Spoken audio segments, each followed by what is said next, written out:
where the fun begins. A long time ago, in a galaxy far, far away. This is Rebel Force Radio. Your source for the Force. Star Wars news and commentary. With Jason Swank and Jimmy Mack. I've seen Star Wars 500 times. Star Wars #1! This station is now the ultimate power in the universe. I suggest we use it. Now it's time for Rebel Force Radio. We would be honored if you would join us.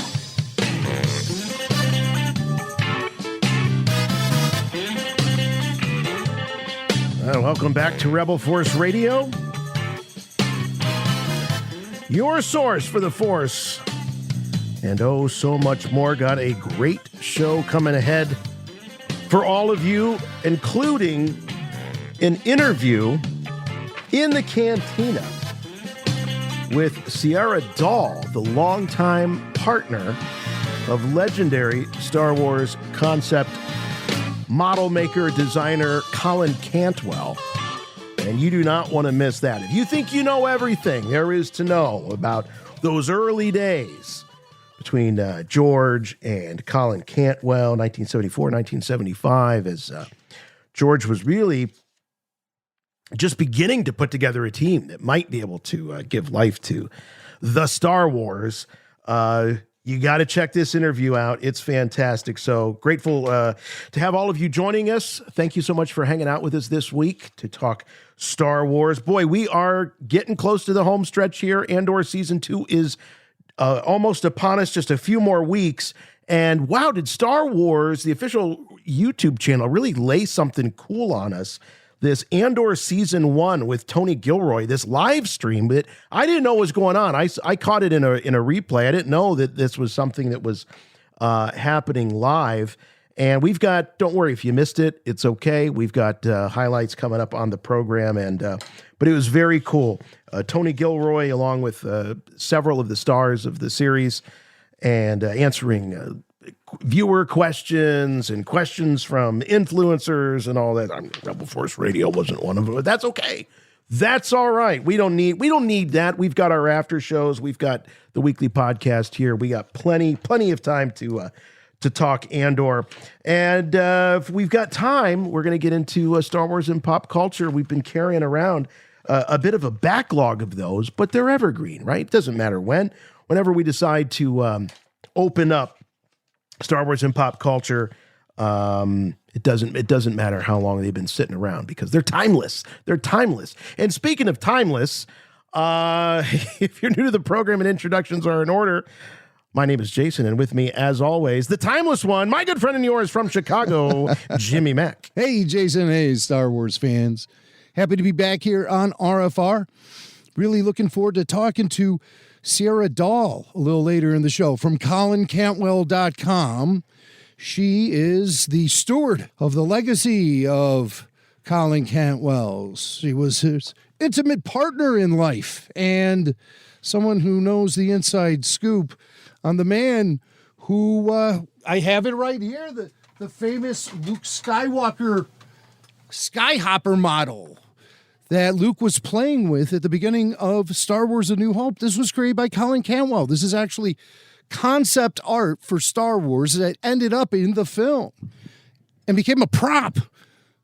So I have a little model of it, courtesy of RFR VIP. Scott St. Louis, good friend of the show, great supporter on Patreon, and he gave me a nice little gift. So we'll be talking to Sierra Dall later on. And she's going to give us a lowdown. You know, she's a little upset about the fact that it appears that the Star Wars history doesn't really spotlight Colin Cantwell's contributions to the saga and the overall vision of Star Wars. He was a very early George Lucas hire, if not the first, and someone who came up with some of the earliest visual concepts for things like the TIE Fighter, the X-Wing, etc. So we'll be talking to Sierra and getting a download from her because she really wants to set the record straight. So naturally, she came to RFR to tell her story. And we're happy to offer her our platform to do so. Maybe we'll get a history lesson ourselves, Swank. I mean, who knows? She knew the man intimately and knows all the inside scoop on someone whose contributions might be getting overlooked here in the year 2025. Yeah, I mean, it was happening as that collaboration was happening as George was rewriting the script and really honing in on the story. So it'll be interesting to talk to her about how those models and those concepts actually might have propelled George in writing the story, and how much of it survived. And so we're getting to the point where this is, well, no, it's past the point where we're talking about 50 years ago. It seems hard to believe. Yeah. But 50 years, and we lost Colin, and we've already lost Ralph McQuarrie, and it seems like every year a couple of those veteran Star Wars veterans, the alums that were there from the earliest days, we're losing them. So it's so important that we have people like Sierra and others that are stewards of these the legacies of these important people that changed movie making forever, changed movie making, changed storytelling. So yeah, he was a true visionary. So true visionary. You know who else was a true visionary, my friend? Who's that? Stephen J. Sansweet. Oh, was he ever? Is he ever? Steve's still with us, thank goodness. So, yes, Steve continues to be a visionary. What was that nickname? You had a descriptive for Steve. You always used to call him, do you remember? The Grand Poobah of Rancho Obi-Wan, yes. The Grand Poobah of Rancho Obi-Wan. And he used to call you J-Dog. Yes. I think he was trying to get that to stick. And I think it's still pretty much down to him. Is the only one, that calls me a J-Dog. So, J-Dog. But I love it. Steve Sansweet gives you a nickname. I mean, my gosh, I'm going to run with it. It's a Steve Sansweet nickname, yeah. Of course, we love Steve Sansweet, and we love what he's doing to preserve the history of Star Wars with his Star Wars Memorabilia Museum, Rancho Obi-Wan in Petaluma, California. We made the announcement last week that RFR Live will be happening Saturday, September 6th on the grounds of Rancho Obi-Wan. The museum and arcade will be open for walkthroughs. It's going to be a night you won't want to miss. Tickets will go on sale later this spring. But, Jason, the feedback's been amazing. Yeah. I mean, people are really happy about this. And the fact that, so many of them have just been looking for an excuse to get out to Rancho Obi-Wan. I think having RFR there is just the one element to just put people over the edge and say, well, now I have to go. Now I got to go because I can combine going to see Rancho Obi-Wan with my favorite podcast, hang out with the guys and other RFR listeners. So I think it's really the perfect combination. It's going to be great. It's going to be a great gathering of a community that we've seen grow. And lots of friendships have been forged. We saw evidence of this last year when we did RFR Live in Bristol for May the 4th Be With You. And that was a hoot. Oh, it was great. It was just great to see a lot of people who have connected via social media, RFR social media, RFR on Patreon. They're all going to be getting together. Familiar voices you've heard on Patreon exclusive shows like RFR Q&A and RFR RPG and the Babu Freaks. There'll be representation happening at Rancho Obi-Wan. Of course, Stephen J. Sansweet will be our host, which will be great. And you never know. There's always a ton of surprises when it comes to RFR Live. And this is a fundraiser. We're raising funds. Portions of this ticket will support Rancho Obi-Wan's initiative to build the Saga Museum, which brings together a bunch of world-class Star Wars memorabilia and props. All these big collections are going to come together and be under one roof in some metropolitan area where you can just walk up off the street, get a ticket, go in there, and see Star Wars history. That's the dream. Right. It's like any other museum you've been to, except not boring. This one will not. This one will absolutely not be boring. No, I've been to. Not all museums are boring, but I mean, this is just going to be something that the world has never seen. I can't even imagine because, there's the world of collectibles, action figures, fast food premiums, and household items, and just all of that. Then there's all the props in the things that these collectors have that takes it to a whole new realm. I mean, it goes beyond just collectibles, store-bought collectibles. And then with Steve, there's so much of the fan-made stuff that is just incredible. So, I mean, to have all of that under one roof, you combine Steve's collections with the others, it is really going to be something, like I said, that the world has just never seen before. And what other franchise could possibly result in something like this? I just don't see it happening. And I love that it's a way to celebrate instead of kind of make it a joke, the commercialism of Star Wars. A lot of people will be like, oh, Star Wars, they put the label on everything. Yeah, they did. They did. And they defined childhood for generations of kids growing up. I mean, it was to even call it a brand is, I don't think does it that kind of justice. So to have that represented in a museum, like you said, Jim, that you can just drive up to, park your car in the garage and walk in, buy a ticket is incredible. Absolutely incredible. So we as Star Wars fans, we have to preserve this because we want our kids and our grandkids to be able to go and see what dad and granddad and grandma and all that we're talking about all these years. Oh, yeah. I love the idea of the Saga Museum. Bring it to Chicago. Here we go. So I'm all for that. I am all for that. Bring it to the Midwest. I love that idea. Hey, there's no more central location. Yeah. So if you can't make it to join us in September, we want you to take advantage of the Rancho Obi-Wan Summer Social Fundraiser. And it's fundraiser, FUN in caps. Mm-hmm. I get Rancho. it. I see what they're doing there. Oh, man. But it's really a lot of fun celebrating Steve Sansweet's 80th birthday, and that's happening in June. So if you can't make it to that, then join us at ours. If you can't make it to ours, go to the Summer Social Fundraiser. I mean, Steve go to both. Steve will still be 80 when our event rolls around. So it's okay. It's okay. Yeah. We're still getting him in his prime. Awesome. So go to ranchoobiwan.org, ranchoobiwan.org.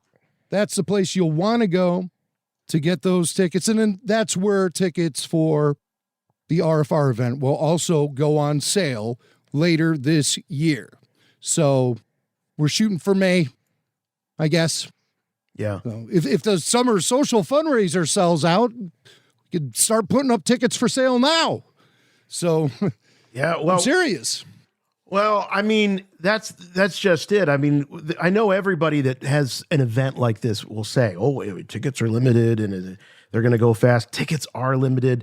They are going to go fast for this event. I guarantee it. So really, the best bet is to jump on Patreon, really, because Patreon members are going to get first crack at the tickets, starting at the VIP level, of course, and then later the other tiers will get it. So that's really going to be your best shot at making sure that you get a ticket to this event. And again, we're not trying to be hyperbolic here. We're just trying to be real with people because this isn't like events before where you can fill up a whole restaurant or something like that. I mean, there's more to this than just sitting around and listening to a live podcast. There's a tour involved. It's just all kinds of incredible things, but there's going to be a limit to how much we can let in. Yeah. Well, tour, not necessarily full tour. The museum will be open for walkthroughs. Self-guided tour. Well, I don't know if it's a self-guided tour either. Well, the museum it's open. Yeah, will be open okay. for walkthroughs. That's right, ladies and gentlemen. The museum will be open for walkthroughs, and the arcade will be open for playthroughs. So you'll find me in the arcade. Right. That's where I'll be.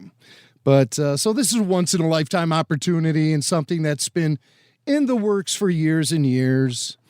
And like Jason said, the ticket thing is going to be limited. So RFR on Patreon and everyone in the paid tiers will have access to tickets before they blast out to the general public worldwide. RFR live from Rancho Obi-Wan. We want to see you there. Geeking out the night away at Rancho Obi-Wan. Okay, let's check in with a little listener mail. You must contact me.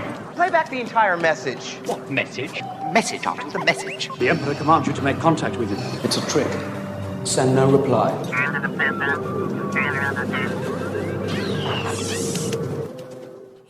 Jason and Jimmy, this is Old Ben Ken, a Patreon member. I was just calling in to get your guys' perspective on something I remembered from Ahsoka. There's a line, Ray Stevenson, what's his name? We all know his name. Just Galen Skull. Ray Stevenson's character. He says, Ezra Bridger comes from a line of Boken Jedi who were trained in the wild after the Jedi Temple fell. So I was just wondering if you guys thought that meant someone who was not traditionally trained in the Jedi sense, or if it was someone who was trained by someone who was trained in the wild.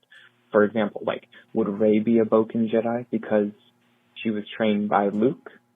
But then you have to think about, okay, Luke was technically traditionally trained because he was trained by Obi-Wan and Yoda, if you think about that. But it doesn't say traditionally trained, it says trained in the wild. So, someone like Ezra, he's a Boken Jedi, but is that because Kanan never became a knight traditionally while he was still in the Order? I don't know, it's just something to think about. Like, is Luke a Boken Jedi? I would say Ezra is. Is Rey? If Ben continued down his path, would he be a Boken Jedi?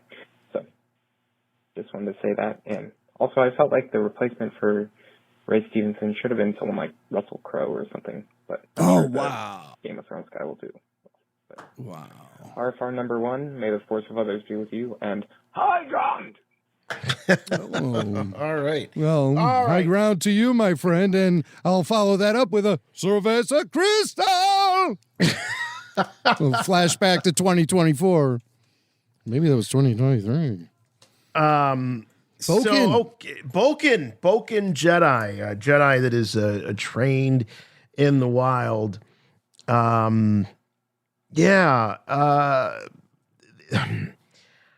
Boy, we got in enough trouble when we started talking about, whether or not you were when you were considered a Padawan, and is someone a Padawan depending on who their teacher is. If their teacher's a master, if their teacher's not a master, can they be a Padawan? I mean, there's all these all the hair splitting, which I love, I appreciate. Let's split hairs. That's what we do here on Rebel Force Radio. We analyze this stuff.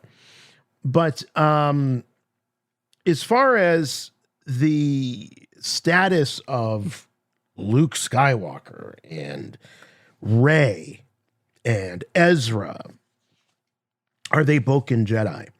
So, well, I guess it depends on what definition you're going to look at. Baylan Skoll, as you point out, says in Ahsoka that they were trained in the wild, meaning they were trained outside of the temple and outside of, I guess we could call it the classroom in a sense, because that's where the Padawans start. They're in a classroom. We see them in going back to Attack of the Clones and Yoda with the kids, with the younglings. Also, I would say beyond the purview of the masters in the council, who have a deeper connection to the Force, and they're the ones who say who gets trained and who does not get trained. So without their overall guidance, that's where I think you come to the term in the wild. You're talking about outside the tutelage of the High Council. I'm talking outside the existence of the High Council.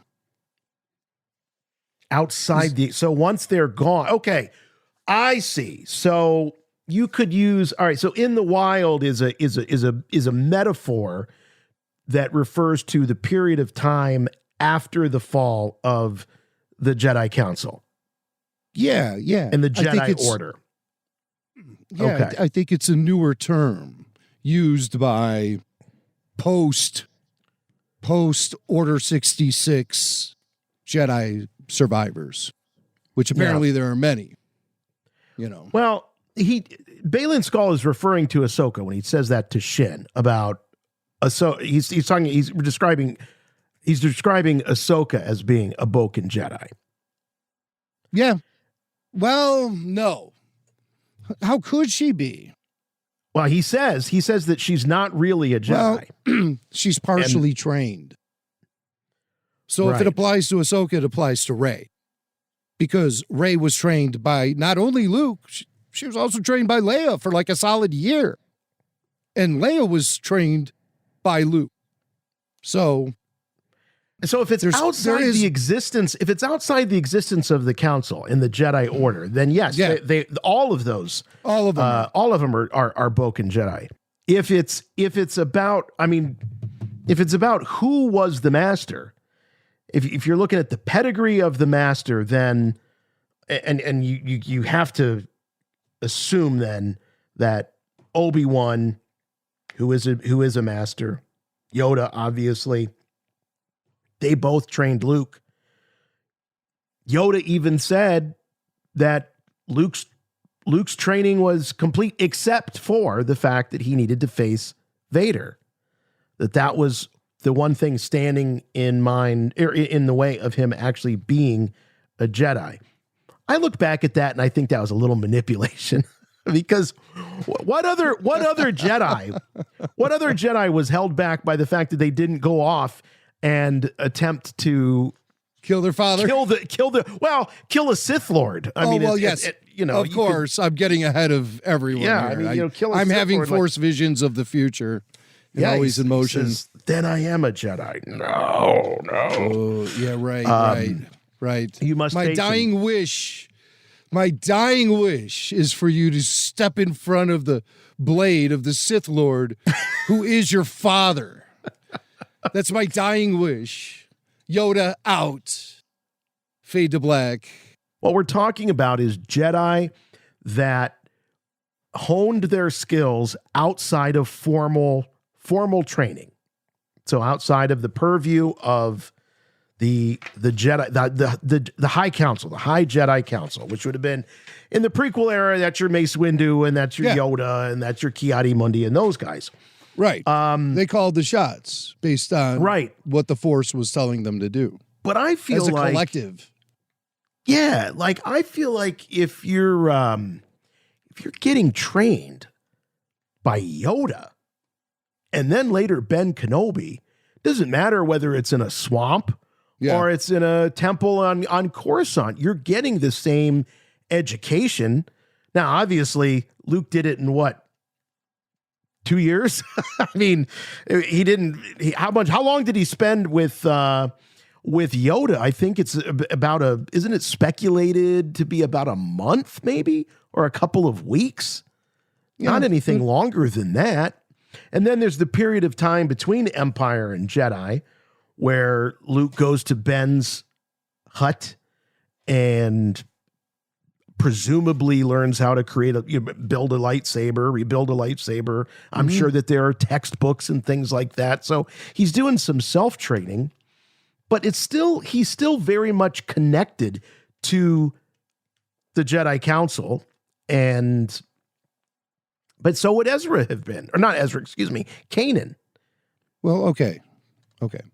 I look at the Boken term to be used as any Jedi trained after the destruction of the Jedi Council and Order 66. Now listen, Yoda and Obi-Wan were sole survivors from the Jedi Council. Yes. Post Order 66. Yes. So in essence, it became a council of two. Yes. So the council was never fully abolished But those guys definitely considered Luke their only hope, the last Jedi, the only one who could do it. Right. And I think that's, based primarily on who our antagonist is. It's that Darth Vader guy. And the family connection between the two, they knew. They knew that was the screwdriver to undo the screws with Vader. Was, hey, let's give him his kid. Let's put him out right in front and center and see what happens. Well, Anakin was a good guy. He always talked about raising a family and playing ball with his son. That's the Anakin I remember. And I think if he gets that opportunity again, then we should give it to him.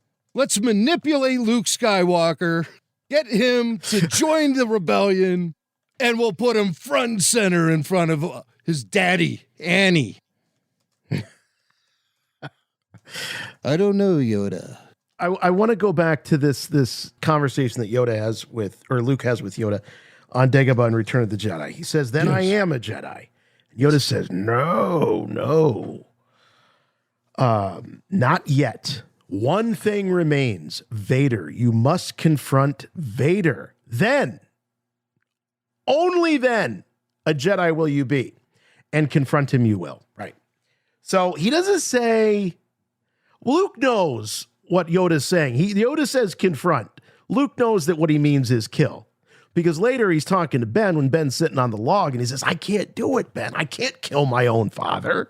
That's right. So Yoda's saying confront. We all know what confront means. So essentially what Yoda is saying, that only if you kill Darth Vader can you call yourself a Jedi. That's a pretty high standard to set for a guy that's only had a couple, a year or two's training. I mean, this is worse than grad school, man. Well, hey, if you want to graduate early, Luke, that's the way we go. I mean, obviously, this stuff has evolved over the years, and that's the fun part about it is you try to create these connections, things that came decades later to things that were written, decades earlier. So it's a bit of a challenge. I'm sure those of you out there listening, there's many of you in the Rebel Force Radio listening audience that says, oh, these guys, I know the answer. I'm going to write them at show@rebelforceradio.com. I'm going to leave a comment in the comments section, and it's just going to explain it all. Boken Jedi, Luke, and Yoda, and Ben. The answer is there are no absolute answers in this stuff because it's all kind of retconned and pushed together, and some of it's what you want to take out of it. What do you want to take out of the story? Do you want to take away from the story that Yoda is telling Luke that he has to murder his own father? He has to commit patricide in order to get into the club officially? I mean, that's a tough club, man. And where did we start with this? This was all about Boken Jedi. Jedi. I'm a broken Jedi. I mean, I like our caller though. He really had it broken down. He had the Boken broken down. I'd like to know what he was token to be able to think about Boken the way he did. But, all right. Final analysis, Jim. Who of the ones that were mentioned, Luke, Rey, Ezra, Kanan, Ahsoka, who are the Boken Jedi? If you had to identify Boken Jedi, the way you understand the term, what you understand the term to mean, who's in that club? Ezra. Mm-hmm. Sabine. Mm-hmm. Rey. Mm-hmm. Because none of them were trained or under the guidance of the Jedi Council. Right. I agree. That's RFR canon right there. That's how I feel. Am I leaving anyone out? I mean, probably, but I mean, there's a lot of characters in this saga. Yeah. But those are the big ones. Those are the ones that our caller had mentioned specifically. So, yeah. Yep. Those are ones that were down to who is on the Jedi Council and who is training who. Yeah. And Ezra never trained by a member of the Jedi Council. Right. Rey never trained. Leia nor Luke. The council was gone by then. Sure. And there was no council. Luke got together a bunch of people and then Kylo Ren burned the place down. Yeah. I like the book version better, where he set up camp on the Yavin base. He set up camp there in the Massassi Temple. And he went around the galaxy searching for Force-sensitive individuals, or they would present themselves to him. And he started a whole new scene, a new Jedi Order. And it was a success. Mostly. You make it sound so hippie. A whole new scene, man. Well, it was a scene, I'll tell you. But it was good, man. It was good. And there were colorful personalities abound. And yeah, I mean, they ran into their problems. But sure. They at least they got the show on the road. With the sizable group of Jedi working for a common cause and reshaping the galaxy with the New Republic. That was my expanded universe. Well, all right. So if Luke creates, as he did in the old EU, and he does in the new continuity as well. I mean, we don't see much of it, but he creates a Jedi order. He's in the process of creating it, at least. So he's formalizing the teachings. We also know, based on the sequel trilogy, that the teachings are based on some of those original texts. So he was in possession. Although, was he in possession of those texts when he was creating the new Jedi Order? Or did he get those texts when he showed up on the first Jedi Temple after he exiled himself? Kind of think those textbooks were there at that old temple. Listen, there's a big difference between book smart Jedi and street smart real deal Jedi. And Yoda addresses this when he summons a bolt of lightning down to burn all those stupid books, because he knew that something different had to happen, because he was kind of on board with Luke a little bit, where Luke recognized a cycle and wanted to put an end to it. Put an end to the Jedi, thinking that would put an end to the Sith. Right. Right. With the whole light rises, darkness to meet it. Darkness rises, light to meet it. Yeah, you know what Yoda would say about this whole idea of Boken Jedi? What? Don't care, I do. We've gone too far. Because to him, you're right. When we get to the sequel, it doesn't matter. It's the spirit of the law, not the letter of the law. It's not what comes out of the textbooks. It's how you live your life. It's how you're able to balance the Force within yourself. All of that stuff. So it's funny how even in our own universe, looking within the galaxy far, far away, we try to create all of these rules, when the reality is you get to the point where Yoda is, all those rules are just arbitrary conventions. It gets in the way of the kind of spiritual understanding, I think, that Yoda believes that Jedi need to get to. I think you nailed it, Swank. Again. All right. Well, that was a great question. Thank you. If you got more, show at rebelforceradio.com, or you can leave us a voicemail, 330-8714, 1RFR. What is the, what? I had it in my head and then I doubted myself. You know what that was my social security number, man. Something dark side. Rebel Force Radio. All right, let's get to news. I have good news for you, my lord. That's good news. Come closer, I have good news. All right. Andor, as we're recording this podcast, about 30 days away. And man, oh man, this is really going to be something else. As we were talking in previous weeks about the nature of the release of this show, 3 episodes at a time.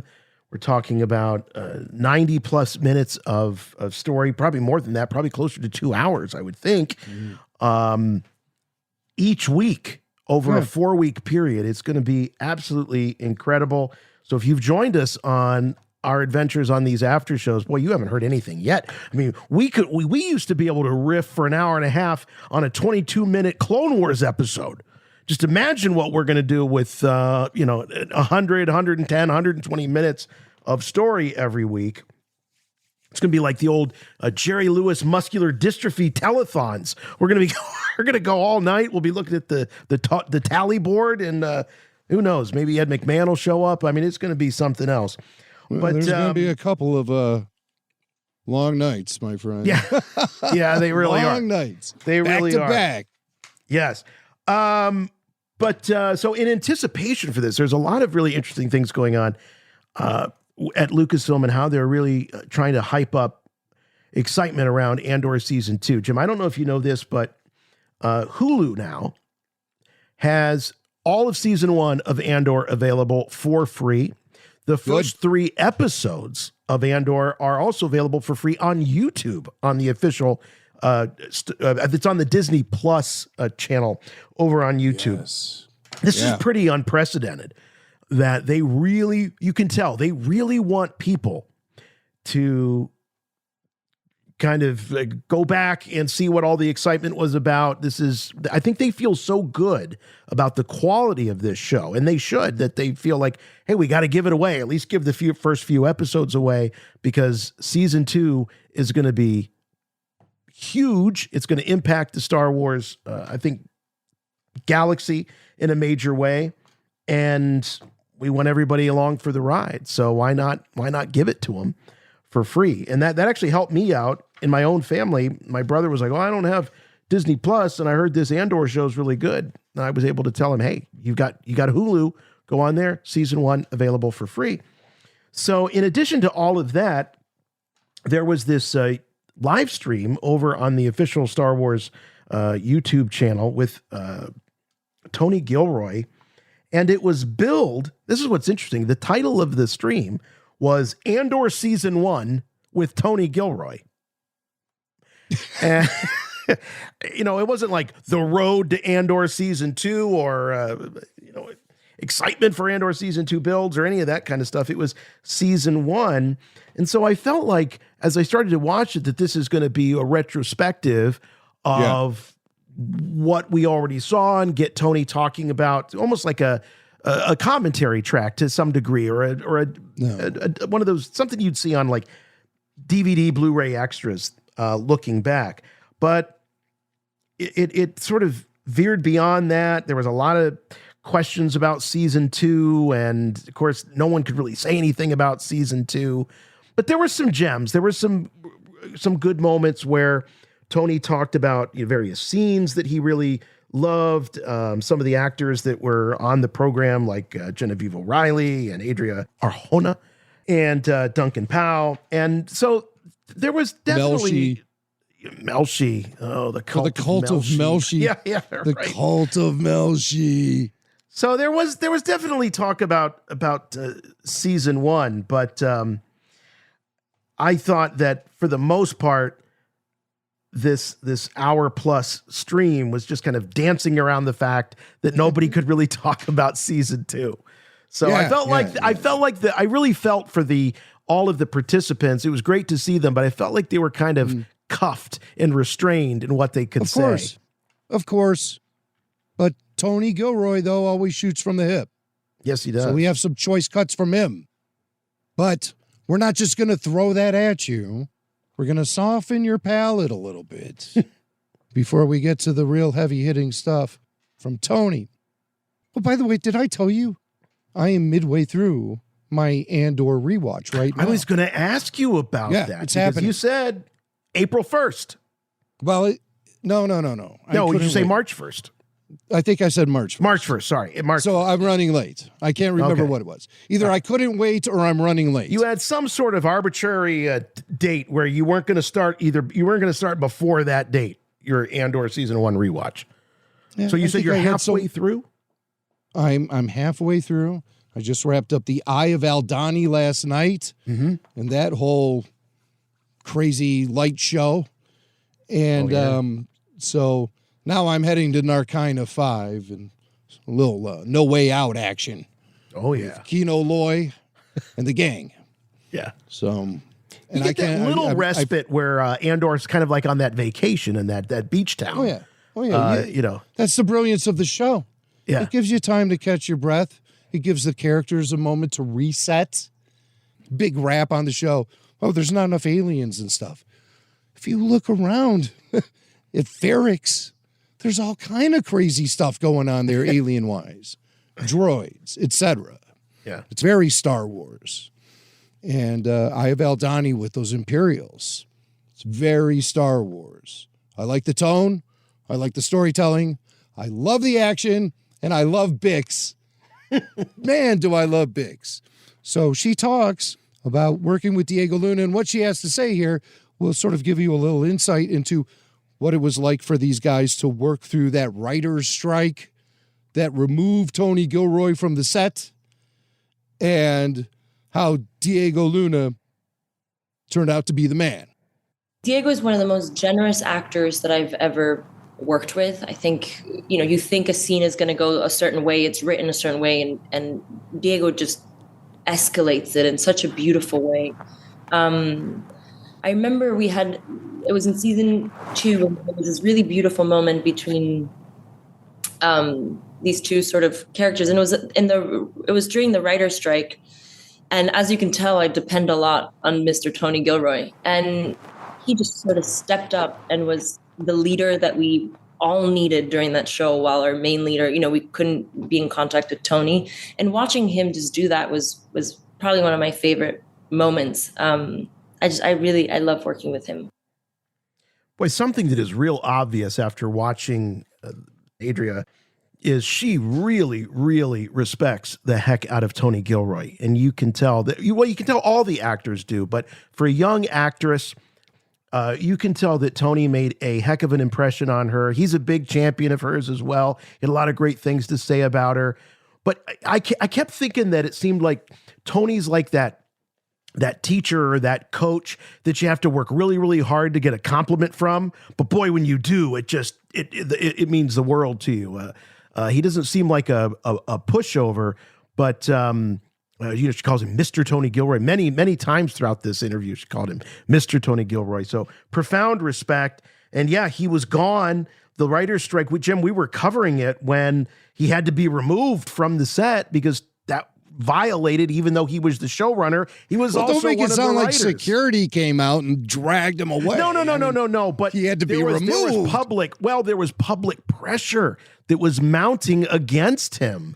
I do recall this. There was, I can't remember. He stuck around a little bit longer than he should have. Yes, and there was somebody calling him out online saying he needs to get out of here, get off the set and show solidarity with his fellow writers. I think he was claiming, well, no, I'm acting as a showrunner, not as a screenwriter. Right. And they're like, nah, that doesn't cut the mustard, Tony. You have to step down and stand with your brothers in the union. Your brothers and your sisters in the union. But that's what we were left, though, was with a vacuum as far as leadership goes on the set of Andor.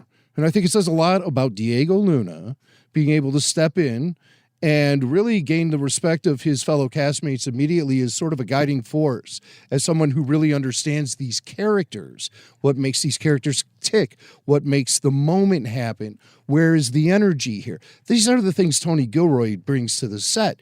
They constantly refer to him, and he's constantly offering guidance in how these actors should be putting their mindset in place as far as portraying these characters of his. So they lean on him a lot.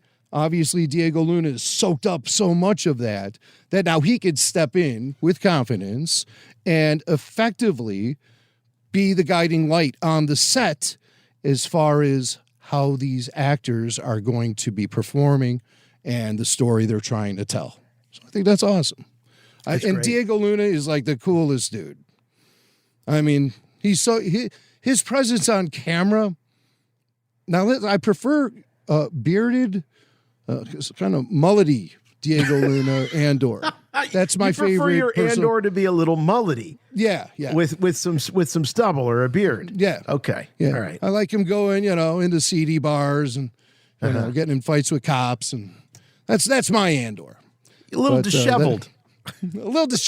A little rough and ready, but always looking for trouble. Just walked in. I love that. How did you get this? I just walked in. They're so arrogant, they didn't even see me. You act like them, they don't even notice you. Dude, major props. Yeah. Genevieve O'Reilly, Mon Mothma. Mm-hmm. I love Mon Mothma. So, she is a little friction between mom and the daughter. And the daughter is a little more, she has traditional tastes. And Mon is very progressive. So here is the situation as Genevieve O'Reilly sees it with, we know she's being hooked up with this gangster boy. Yeah. So the money can be laundered and she can move it to Luthen. That's basically what's going on here. She's selling out her whole family for the rebellion. And so Genevieve O'Reilly talks about that situation with Mon's daughter and sort of how she reacted when she was starting to read these pages. I remember it being revealed to me through the writing. It was lovely to find out that she had a daughter, that she had a family, that she had the intricate complexities of that family. The fact that her mom, who has herself escaped through her work and her life, escaped an orthodoxy, to learn that her daughter then leans into that orthodoxy, that is her choice.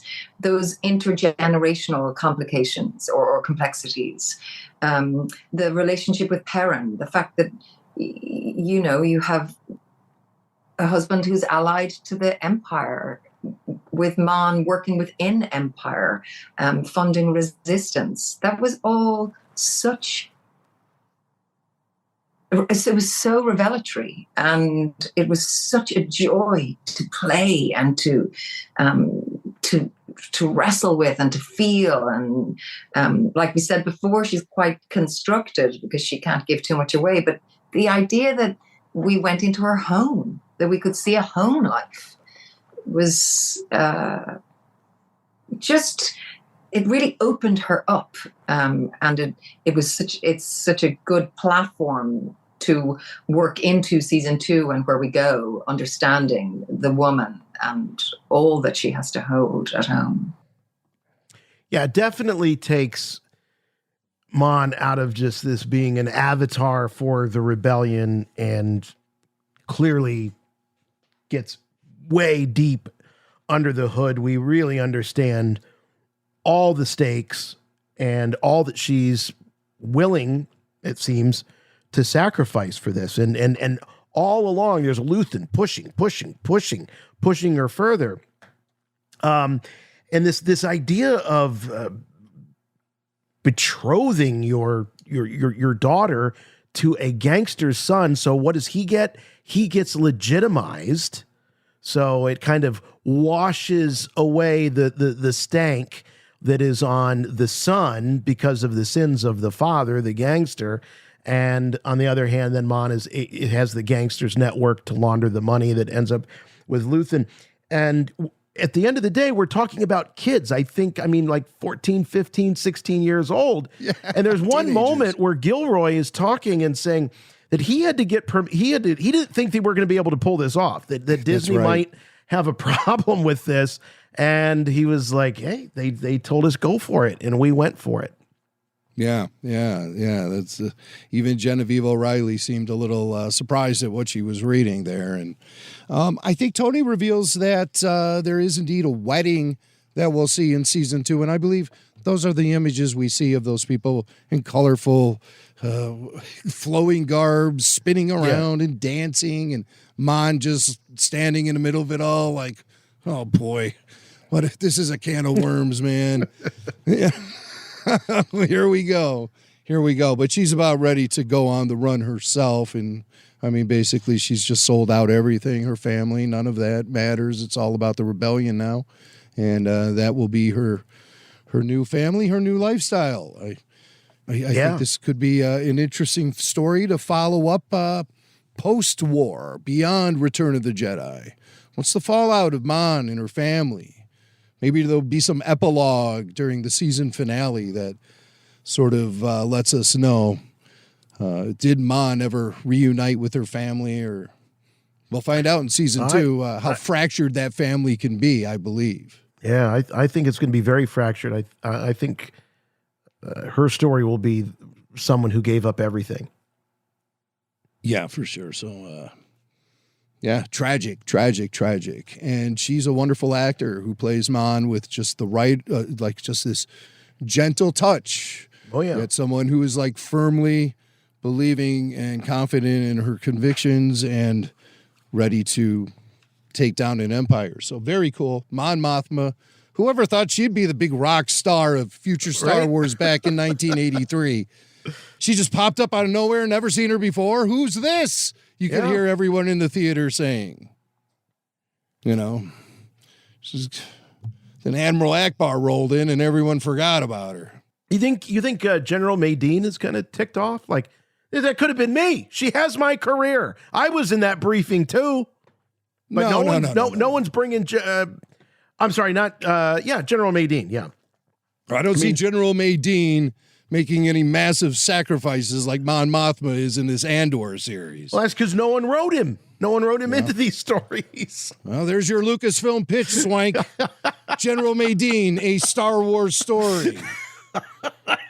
Produced by Swank. You're just going by Swank at that point in time. Oh, right. If there could be that Kanoga guy from the Acolyte, you'll just be Swank. Swank. Yeah. Yes, like Cher. Yes. All right, so let's talk about Melshi. Melshi also shows up in this thing, and Duncan Powell. Yeah, that's Melshi. He was a background character in Rogue One.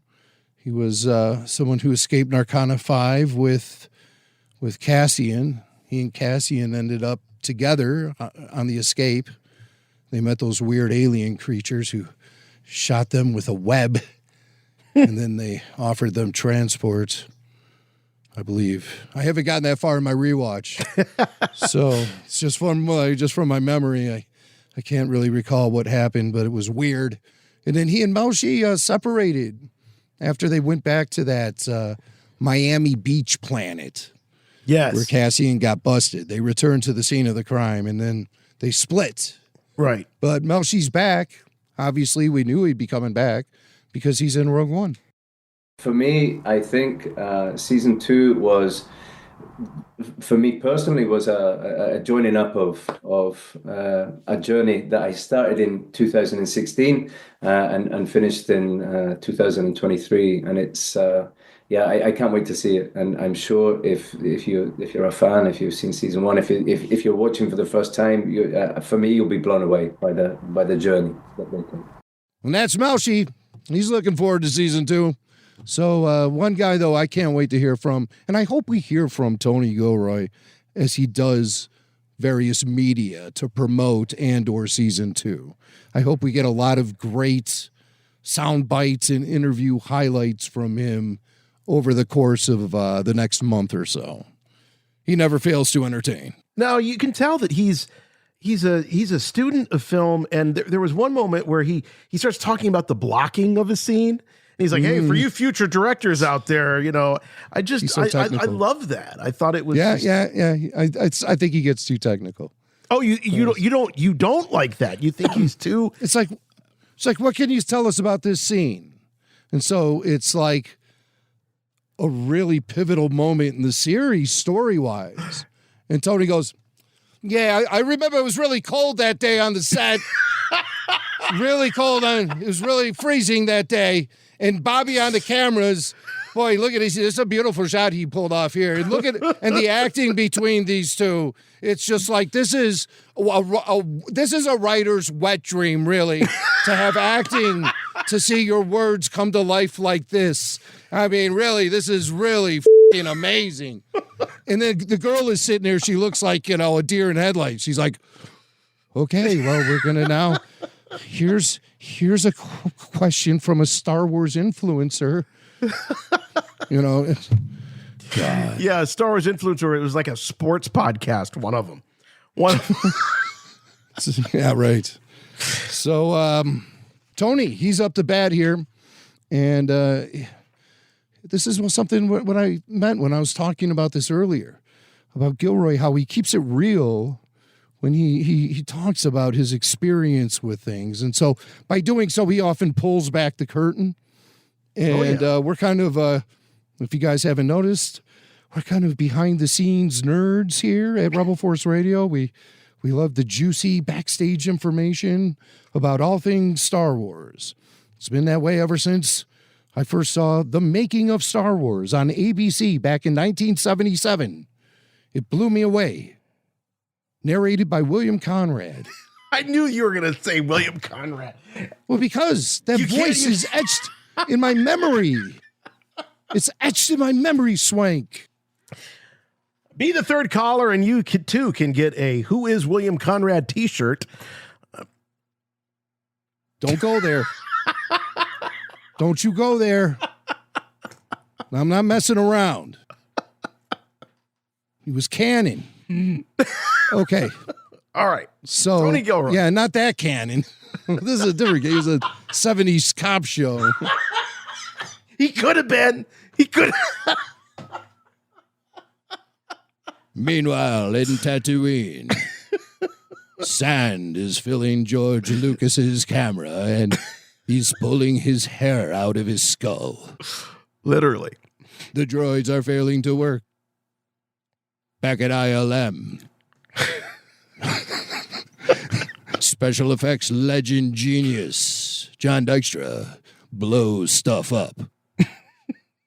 I'm William Conrad. My shorts are itching. Okay. Tony Gilroy. Tony Gilroy, pull it together. Yeah. We got Tony Gilroy, and he gets real about his experience working on Rogue One. I'm sorry, Andor and Rogue One. The whole Star Wars shebang. I got involved with this not knowing what I was doing at all. Once I was in it and it started to reveal itself what it was going to be, I regretted it terribly, and I was terrified of what I had done and ruined my life. When COVID happened and I suddenly thought I had an out. I didn't have to do the show. I would be able to get out of it. But then it began to rebuild, and it began to rebuild in a way that I could at least start to take the kind of control over it that I should have had in the beginning.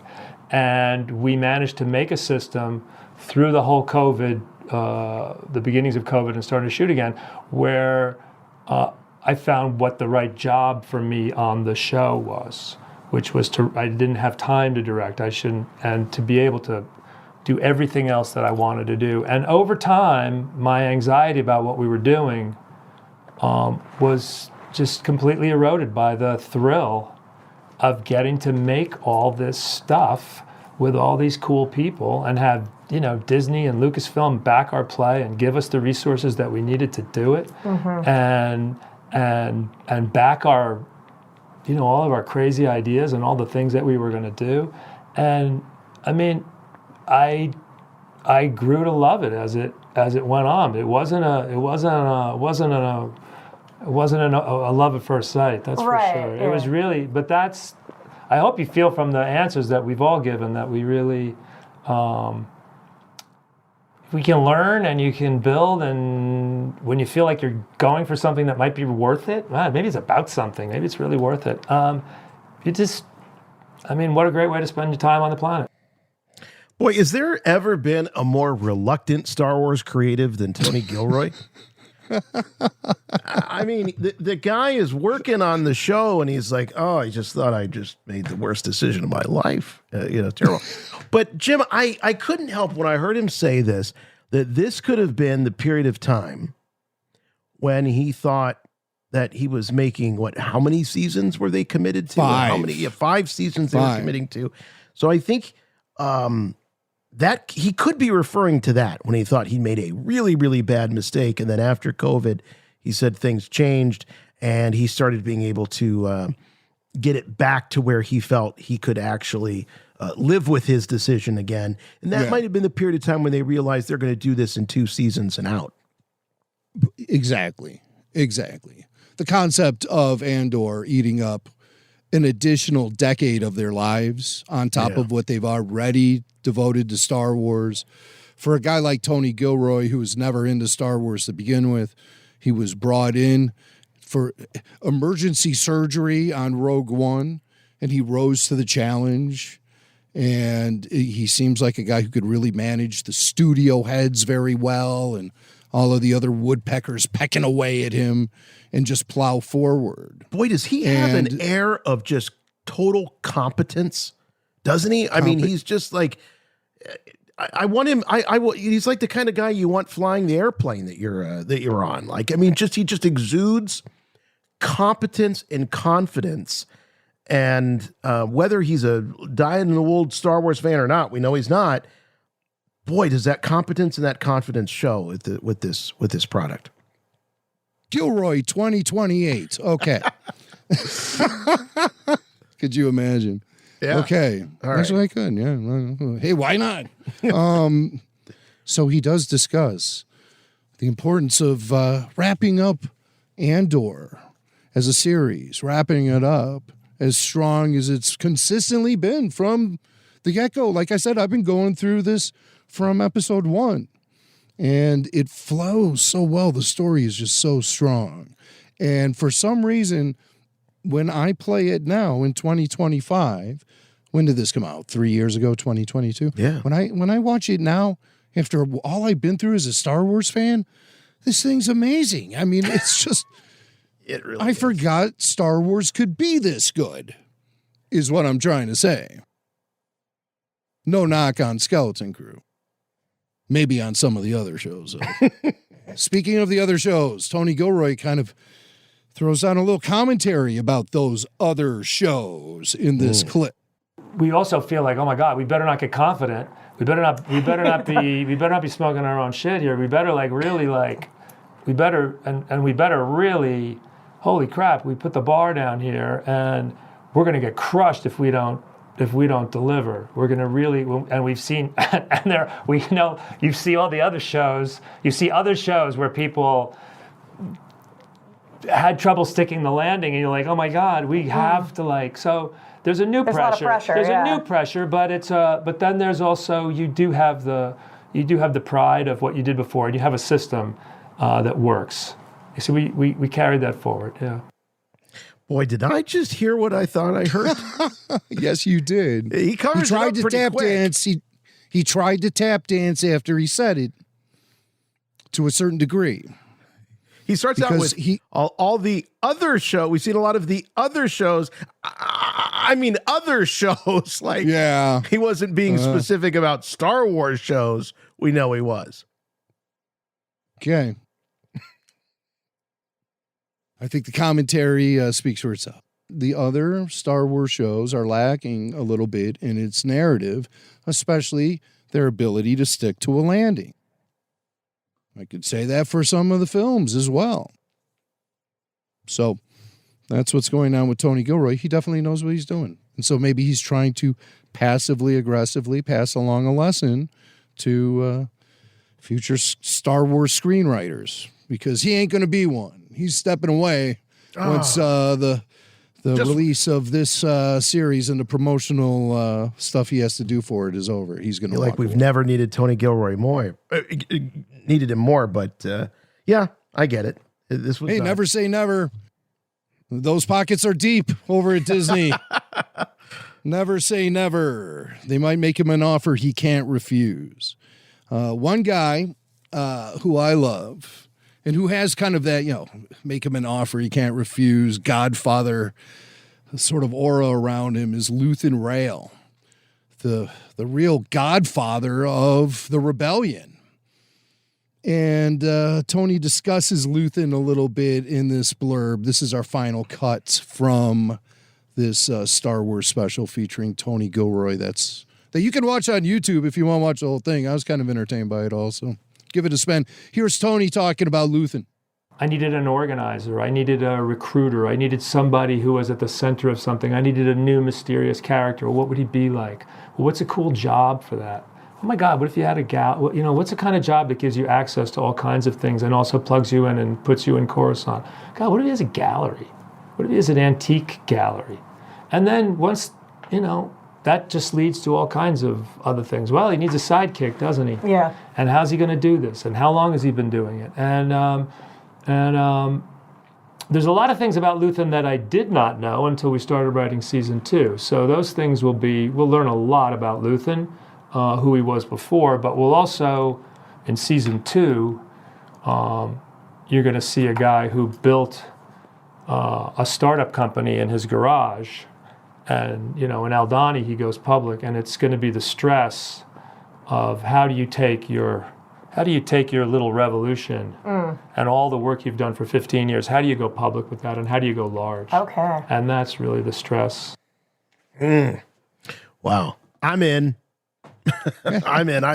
That's the story I want to see. And Jim, I remember after one of the trailers, we were sort of speculating whether or not Luthen was going to be a big figure in season 2, that maybe he would meet his end early in the season and that he might not be as prominent as he was in season 1.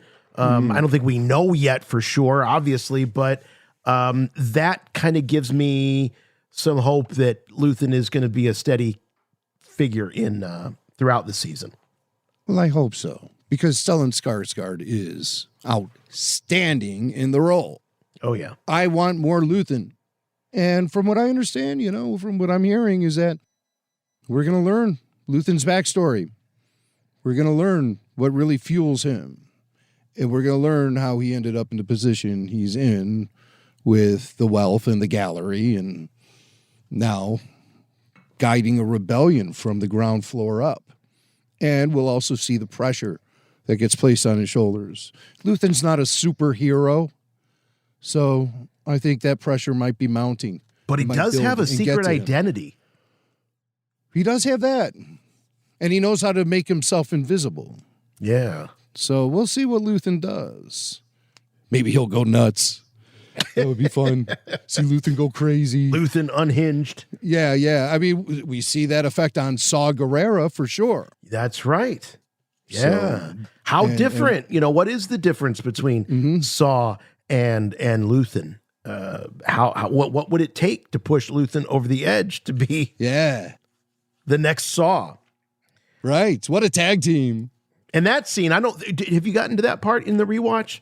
The scene I haven't. Luthen Where he visits Saw. No, he visits I haven't Saw. Boy, it's great. Those two actors, obviously, and the characters.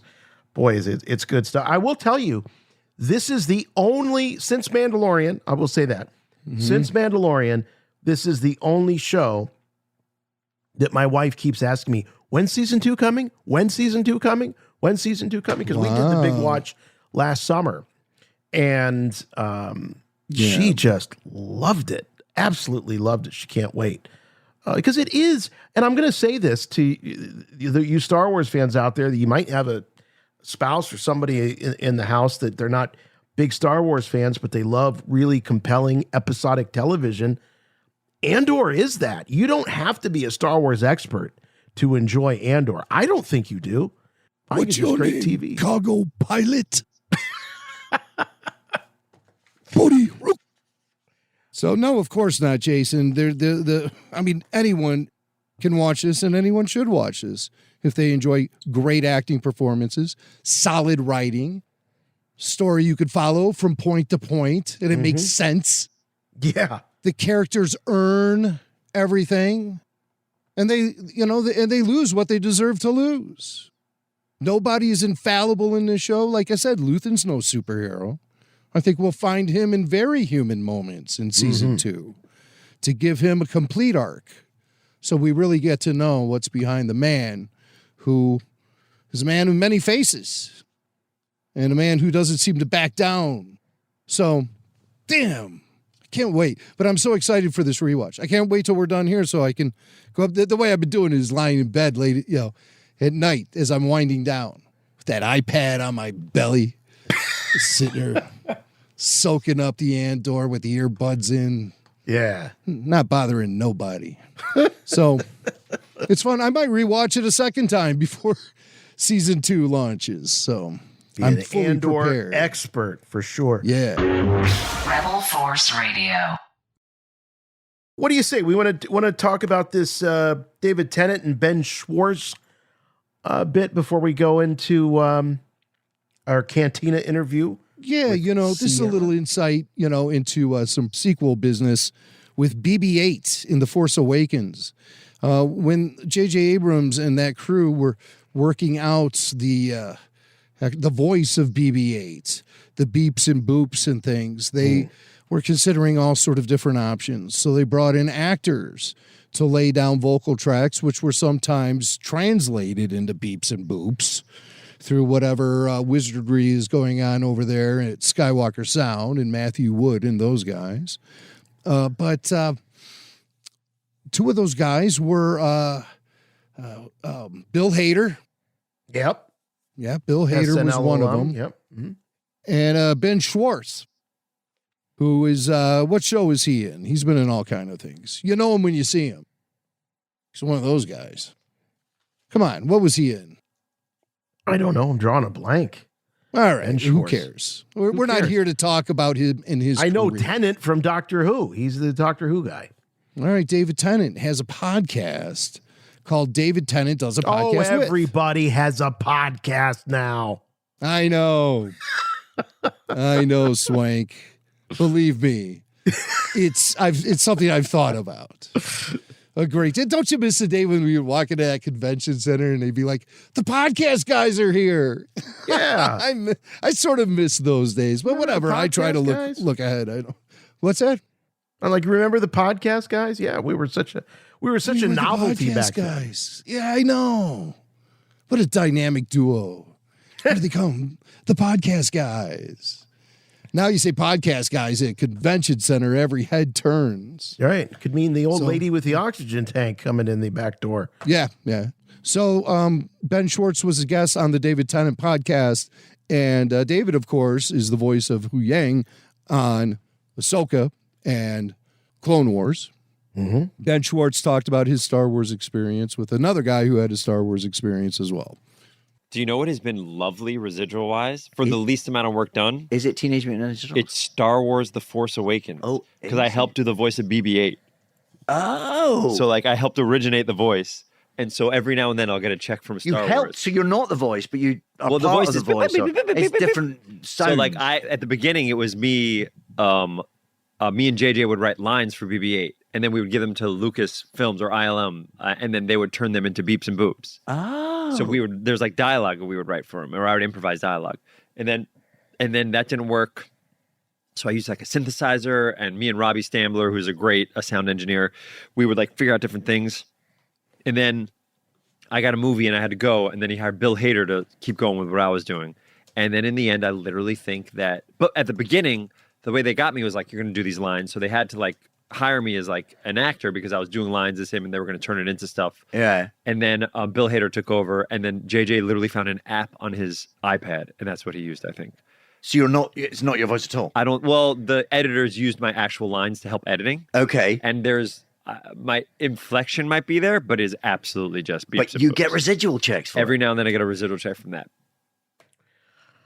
Somebody better, I tell you, if Michael Bell, prolific voice actor Michael Bell, finds out that this guy is getting residuals when his work isn't even in the film at all, and yet Michael Bell, who did ADR on the original Star Wars in 1977, hasn't gotten a check from Lucasfilm in 50 years, there's going to be hell to pay. There's going to be hell to pay. Yes? Jason? Yes? maybe he did eventually. We should try to get a hold of Michael. We should try, because the last time we spoke to him many moons ago, we found out that he only really reached out to us because he thought we might have a connection to Lucasfilm so he could get those residuals. We still had a great conversation with Michael, but in the middle of the interview, he's like, so just wondering if you guys know who I should contact to see about getting some royalty checks. Yeah. And we love Michael Bell, just legend, Transformers, G.I. Joe, et cetera, great voice actor. But he did ADR work on the original Star Wars in 1977, got nothing. And yet here is Ben Schwartz, who just lays down some tracks.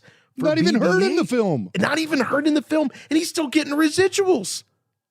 Wow. Because he's a union actor. Yeah. Unions were different back then.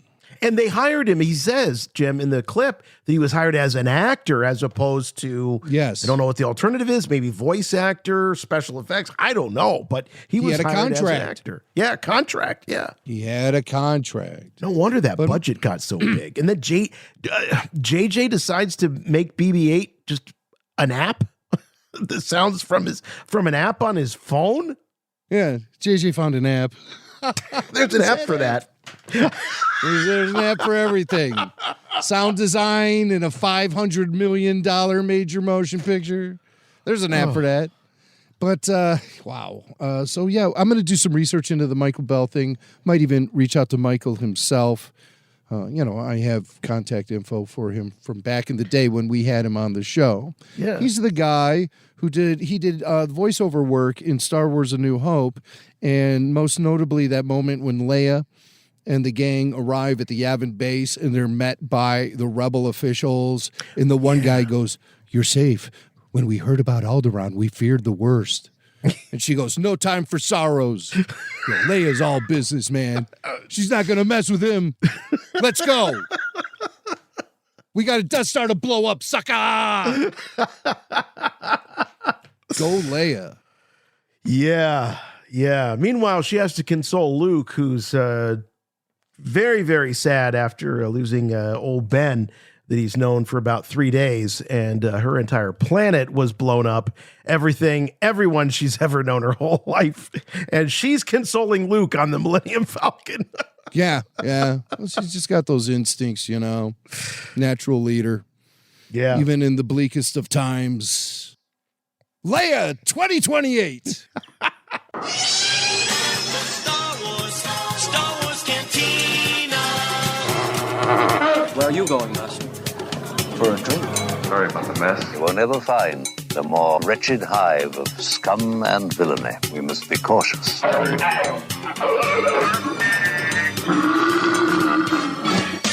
All right, as promised, joining us in the Cantina is Sierra Dall. Sierra was a longtime a partner of legendary designer Colin Cantwell. They were together for, I believe, almost a quarter of a century, right? 25 years, the two of you were together. Almost a quarter. Yes, that's true. Well, welcome to Rebel Force Radio. Thank you so much for taking some time to come on and talk to us about Colin and his legacy. And I have to start by saying, off air, you said that there's maybe some misinformation that's been circling the internet about Colin.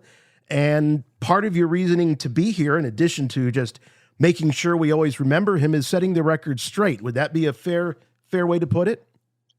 Yes, it's been really interesting. I looked at several YouTube videos and just information on the internet in general, and it seems like he's missing a lot of the credit that he should be getting for a lot of the projects that he's been working on, particularly related to Star Wars. Are you familiar with kit bashing? Of course, you know what yeah. that term is? Where you take a model, you take pieces of different models and create a new model out of it, essentially. Right, exactly. Mm-hmm. So when I met Colin, he had talked about kit bashing, and apparently he had a whole closet full of parts. And so he decided he was going to take these model parts apart, and he put them into drawers, and he called them Nerney drawers. So there were probably 1,000 of them. And we had in our basement a square, maybe 4 foot wide, square, about maybe 6 foot tall, with thousands of little drawers in it, each with having this different piece of some model. So what I've learned on the internet is that there are some other people that got credit for kit bashing in the Star Wars movie. So I had to look up, where did kit bashing start from? And it looks like the first real significant kit bashing happened in 2001, A Space Odyssey, where Colin was working with Stanley Kubrick. And so it seemed too coincidental that all of a sudden there was kit bashing at 2001, and then there is in Star Wars as well. So I'm pretty sure that Colin was the one doing the kit bashing way back in 2001 Space Odyssey. But on the internet, there's some folks that have gotten credit for building models, the later models, and getting credit for being the ones to start kit bashing the models in Star Wars. And it looks like they actually did take on that particular project with all the models later on, and they continued kit bashing it. But if you look at some of the models that he has, like the TIE Fighter, for instance. The TIE Fighter. Of course, now, just to fill people in, Colin Cantwell was the original concept artist for Star Wars. Before Ralph McQuarrie, before Joe Johnston, there was Colin Cantwell, and he developed the signature look for several ships that we see in the film, the TIE Fighter, the Death Star, X-Wing fighter. Can you tell us a little bit about how Colin met George Lucas and how he was brought onto the project? Yes, his friend Hal Barwood introduced Colin to George. Hal was working on American Graffiti with George Lucas, and George was looking for somebody to design the ships for the movie, so they introduced it. And that gets back to kit bashing. The first thing he saw was this strange-looking kit bash ship. George showed that, or Colin showed that to George. I just wanted to show the photo here. We're seeing a picture of George and Colin, probably back in 74.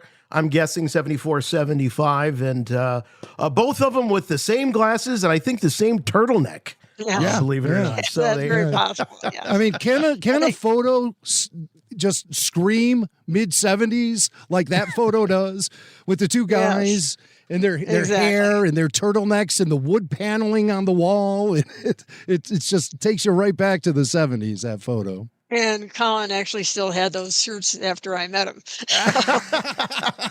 I was going to say, how long did you let him keep those shirts? Colin had a style all of his own, and actually he made his own clothes. So that's another thing to know. He actually had a serge machine that he would lie down on the floor and draw a pattern around himself on lycra type outfit, and then he would use the serge machine and put make himself a lycra jumpsuit, which is where I met him. Well, Swank's getting ideas. Jason's getting ideas right now. Well, I'm an unconventional fit, I can't buy Jason, off the rack. if you make yourself a lycra jumpsuit, I want to see that.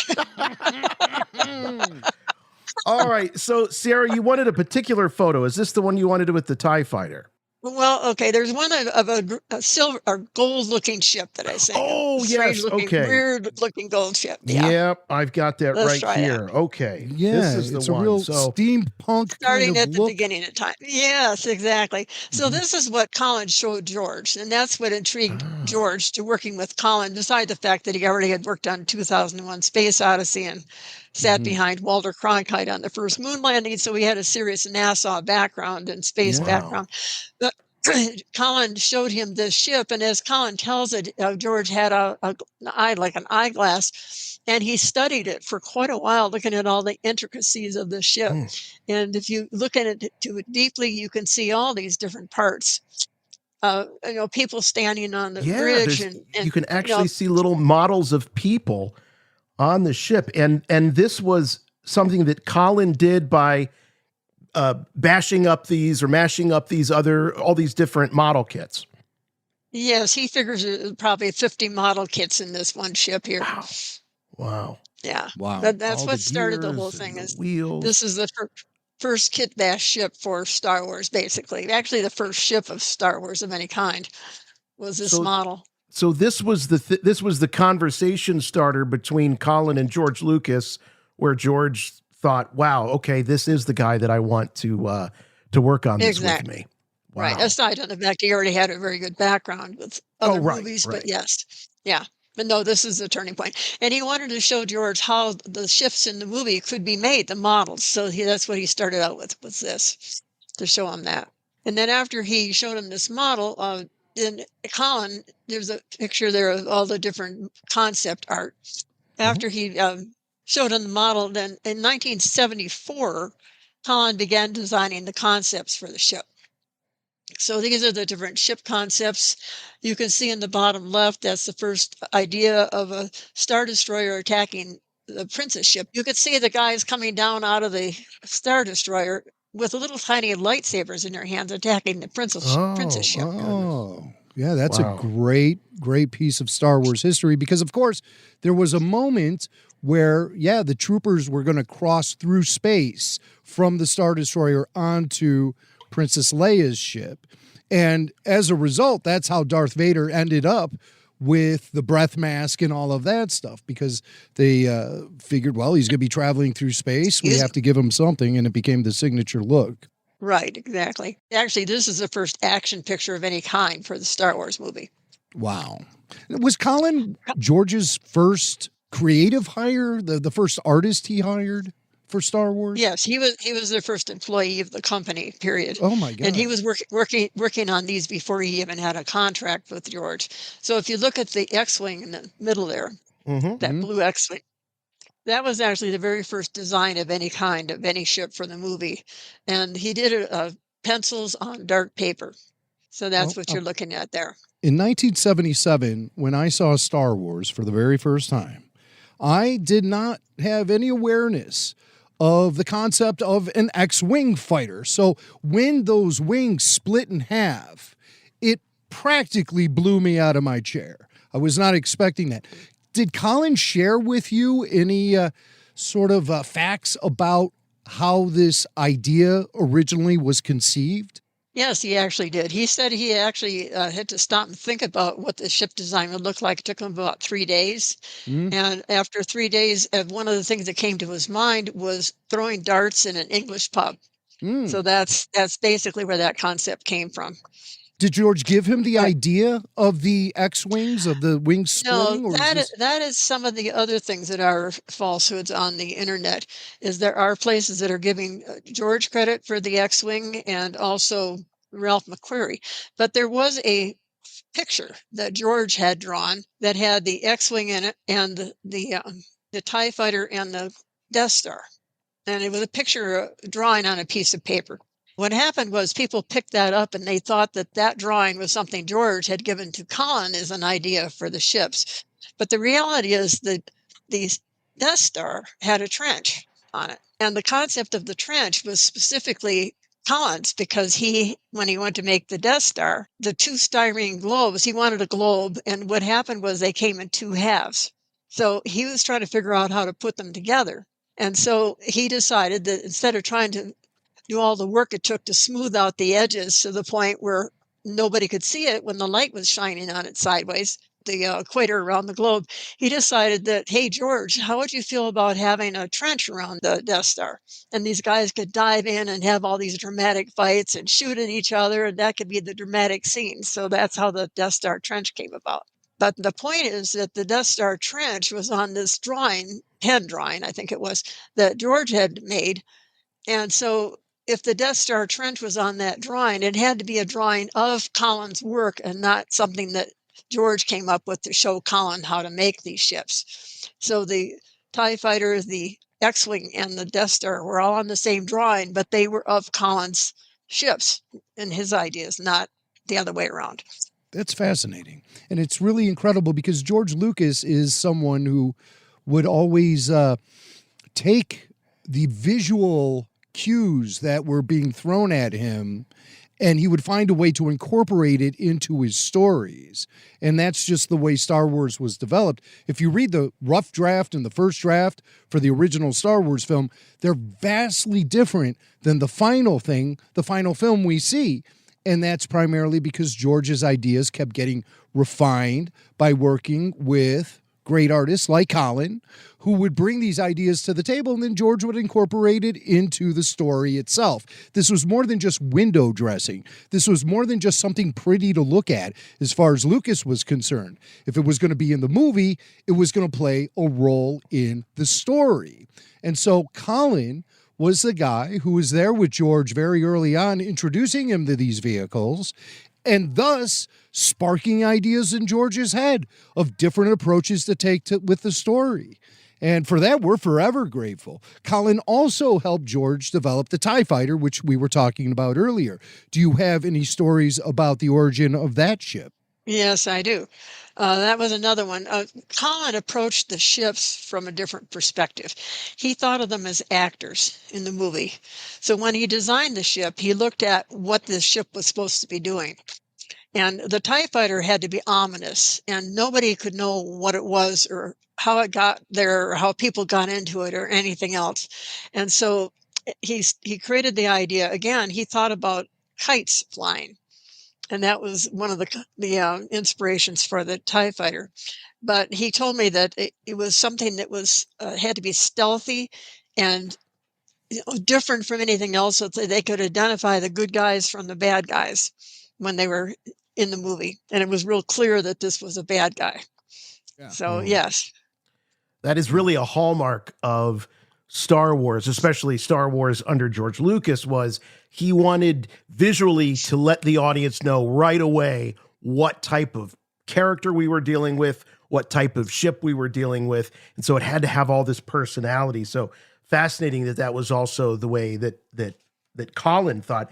Can you tell us anything about his, you talked about the kit bashing, but his creative process when he needed inspiration for ideas?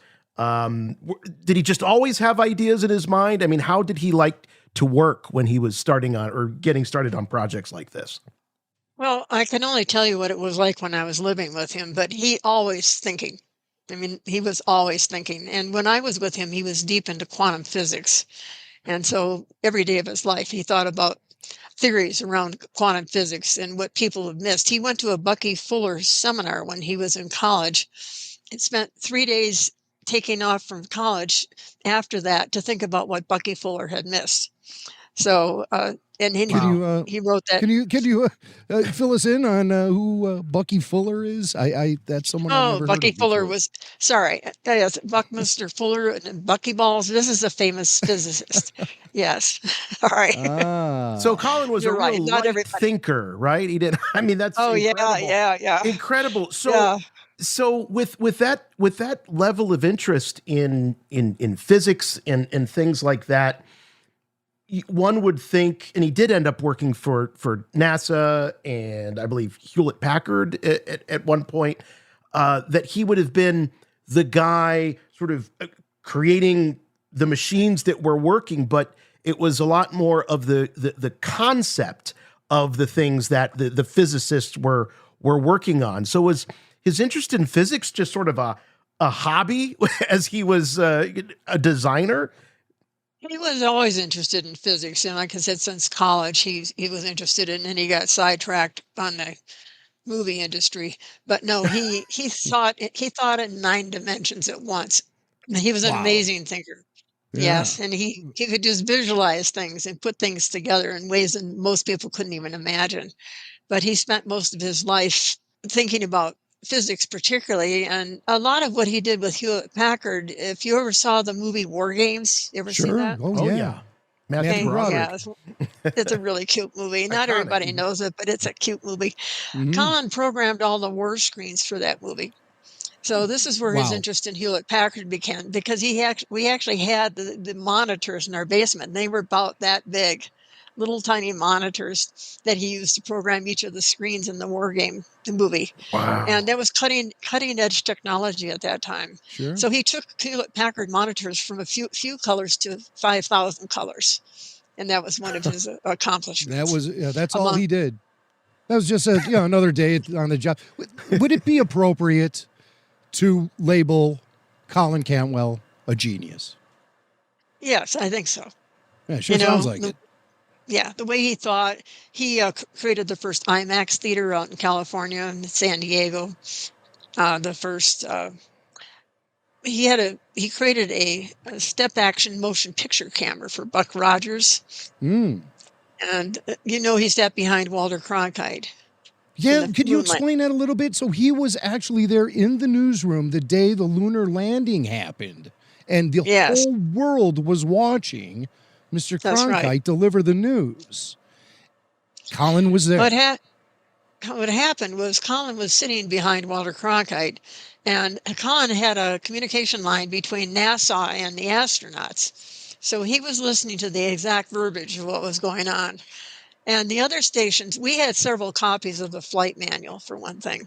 And the other stations had looked at the flight manual and were following the exact timeline of the flight manual and what should have been happening. Colin was listening to what was actually happening. So he was telling Walter as they were late in landing, and because he wasn't hearing the right words, he was telling Walter they hadn't landed yet. The station manager's yelling, "You'll never work again the rest of your life," because the other stations hadn't landed because of the timeline. And Colin said, "No, they haven't." And it turns out Colin was right. The astronauts, if they had, he was listening to 30 seconds and then 15 seconds, and he was listening for the Eagle has landed. But and low gate would have been the next thing, and then the Eagle has landed. But with the 30 seconds, that meant they actually had 30 seconds left that they could land, and 15 seconds. And if they hadn't, they couldn't have gotten back off the moon again because they didn't have any fuel to get back up. So they had to actually coast past the original landing spot. That's right. So was Colin there to be an interpreter for Walter Cronkite so that Walter could sort of understand what was going on? What exactly was Colin's job or his role to find himself there in the studio? He was telling Walter what to say on television. So everything you heard on television came directly from Colin. Wow. Yeah. Walter was listening to Colin. That broadcast is famous for so many things, but one thing that is notable about it is it's one moment in time where the typically 100% unflappable Walter Cronkite appeared to be overcome with emotions. Yes, that is with true. With Colin sitting so close, did Colin share with you anything about that moment and what he noticed how Walter was emotionally being affected by it, and how Colin himself was emotionally feeling affected by it? He did. Colin got very, very emotional over the moon landing. That was one of his most important achievements, I think. And one of the things he did say about Walter wasn't necessarily how emotional Walter was about the moon landing, but he told me that Walter always smoked a cigarette. And so he was very tactful that he would during the break, he would take a puff on the cigarette and the smoke would just drift out of the scene just as the moment of the camera was turned on. Chesterfield. The smoke stays out of the shot. Chesterfield. All right. I'm always very curious in that moment of time because I was about 6 months old and the excitement was lost on me. But I certainly have studied a lot. And I actually talked to Walter Cronkite himself about it once. You did? Gosh. Just a brief interaction I had with him once at a radio station. But that's, the most historic broadcast of all time, I believe. And Colin was there sitting, just riding shotgun with Walter Cronkite. Yeah. That's amazing. And then another great contribution Colin has made to motion pictures and to pop culture in general is he is the one who, correct me if I'm wrong, but just in my research before this interview, I read that Colin was the guy who convinced Stanley Kubrick to reshape the intro of 2001 A Space Odyssey to include the caveman and the bone being thrown, and the iconic music was also a Colin Cantwell suggestion. That's close, but not quite right. I think the caveman part of it was Kubrick. Okay, but not the music. Well, no, not the music, but the Kubrick wanted to have a documentary style where people were sitting around a table talking when people came into the theater. So it was very passive. Mm-hmm. Yeah. And then Colin talked him out of that, and he did the opening sun, moon, and earth scenes. Colin was in charge of the space scenes for that movie, and that was what he started out with, was the sun, moon, and earth scene, and yes, the also Sprach Zarathustra music that we still hear today. It was all Colin's. Yeah. Was Colin also a classical music fan as well? He was a fan of all kinds of music, and I think his favorite music was Native American music. No kidding. Yeah, he was deep into the Hopi traditions, and both of us were. And he had a lot of Native American flute music and drum music. We both did. Wow. And I think that was primarily what he listened to, at least when I knew him. Maybe when he was younger, it was different. But he's had some very intense experiences with Native Americans where he was allowed into a sweat lodge on some tribe on the West Coast in Washington State somewhere. I'm not even sure what the tribe was at this point. That's but amazing. Yes, people gravitated towards him. You would think that somebody with that kind of a mind would be very aloof and a little difficult. Sure. He was exactly the opposite. He was extremely friendly. People loved him. He loved people. He loved meeting people. And for the first 14 years before we realized we had to move, we wouldn't even talk about Star Wars, and I didn't even press him because I knew he didn't want to talk about it. But then after he got out and he started meeting people in the Comic-Cons, he was really, well, what do I say? He was amazed that careers were developed around Colin's work. And he met a lot of people who were in the aeronautics industry and graphic art and design that they said they wouldn't have gotten into it. And even John Eves, who has designed the ships for the Star Trek movie, we met him one time, and he said that Colin was inspirational for him to get into the designing of ships. That's for that amazing. movie. So by getting connected with fandom, it allowed Colin to have a little bit of a victory lap and be able to soak in the appreciation for his contributions to motion pictures and beyond. But you did mention that prior to that, Colin didn't want to talk about Star Wars. And can you tell us why? Can you tell us why? I'm not exactly sure. He didn't talk about much of his movie industry. And, that's not why I was with Colin. We were extremely compatible. So I was with him because I totally loved him and enjoyed just being with the guy. So I didn't press him on a lot of things like that. I was just wondering if maybe there was some ill feelings he had about the experience. Why did he leave the production after doing about, a year's worth of work? No, not even that much. He had actually had a contract that went from the end of 1974 into, I think, a couple months of 1975. So he was only supposed to be there for a few months. Sure. Part of it might have been that Colin was offered the job of starting ILM, and he really didn't want to do that. Wow. So, yeah. Then went to John Dykstra, who had a famous falling out with George Lucas. But, and I think Dykstra also worked with the team, Douglas Trumbull and Colin, of course, on 2001. That's true. Okay. Yes. How does John Dykstra play into the Colin Cantwell story? Did they get along? Did they have a working relationship, or maybe never collaborated at all? I don't know.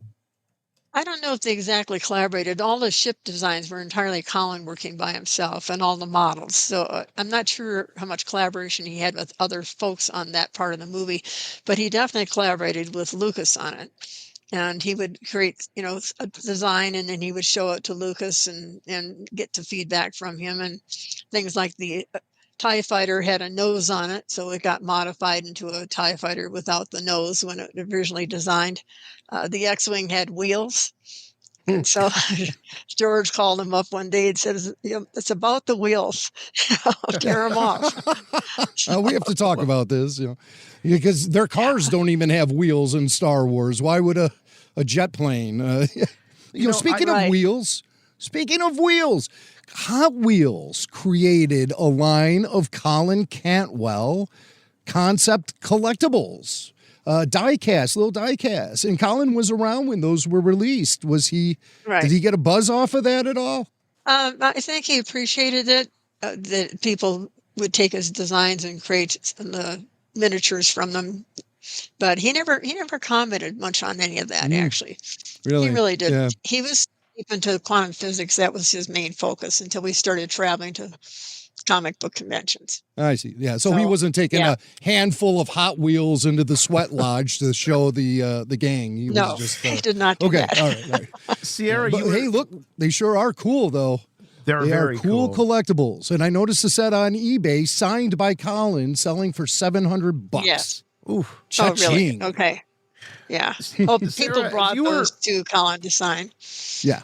As you were describing Colin, here's a guy with tremendous intellect and all these interests, and it's I guess you could say a stereotype for people like that to be aloof, as you were saying, but Colin wasn't. Now we switch to another seminal figure here in Star Wars, obviously, George Lucas, who does tend to have a reputation of being a little bit more aloof and not really being a touchy-feely people person. What was their dynamic like? Did Colin ever talk about what it was like to work with George and how their personalities mixed? Well, as far as I know, they got along quite well. I had never heard anything negative about it. And he said something about the two of them working together and how creative it was. So, and the same thing with Kubrick. I guess Kubrick was very difficult, and Colin used to spend night times at midnight with Kubrick on one-on-one over turkey sandwiches at Kubrick's home, discussing 2001 Space Odyssey. So Colin was fairly influential on a lot of the parts of 2001 as well as Star Wars. Turkey sandwiches with Kubrick to cheeseburgers with George Lucas. I'm sure that's how the progression went right there, knowing what we know about George. But this is just all so fascinating. And if our listeners are interested in finding out more about the great Colin Cantwell, where should they go? ColinCantwell.com. ColinCantwell.com.